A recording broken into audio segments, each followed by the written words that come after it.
In today's Your Healthy Family, is leg pain keeping you up at night? And I'm not talking about the growing pains, the leg aches that kids deal with when they're young. I'm talking about if you're an older person and this leg pain is new to you, you really should consider getting it looked at. At the American Vein and Vascular Clinic in Southern Colorado, the way they do business has changed after closing for nearly 2 months during the initial phases of the pandemic. So everybody in our office wears a mask universally, not only to protect each other, but to protect our patients. We're very conscientious of keeping appropriate distance. So unfortunately, there's no more handshakes. And so there's just necessary steps that we're taking to protect each other and our patients. We have installed protective barriers between our check-in area and our patients. When we are ready for a patient's appointment, we will call them and ask them to wait in their car before coming in. We do a lot more cleaning of general space, our lobby, our check-in area. Spaces that you might not normally sterilize multiple times a day are getting cleaned multiple times a day. How would you know if you have vein issues in your legs that need treatment? Venous disease, which is one of the more common things that we treat, is something that almost by nature is progressive.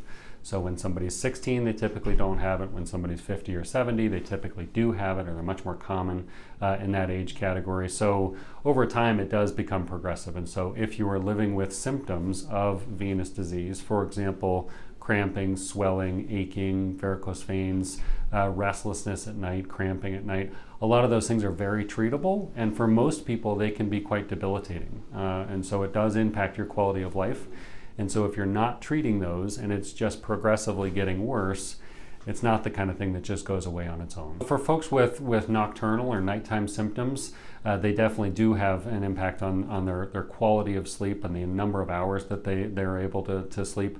So if you wake up tired in the morning, generally you just don't feel as good. Generally you're not going to have as good of a day at that point, and then it kind of just it's a perpetual cycle that we see with our patients, where as soon as we break that cycle and we allow them to get a good night's sleep, then all of a sudden they're just able to resume better activities during the day with exercise, etc., and things just noticeably get better with their quality of life after they've had treatment of their legs. Moving forward, you should note, as long as medical offices are taking the proper precautions, there's no need to continue to deal with painful conditions that can be treated and improved. We do feel like we're providing an environment where people can get that taken care of safely, even in the setting of a pandemic. Watching out for your health, I'm Ira Cronin. For more health stories, head to yourhealthyfamily.com.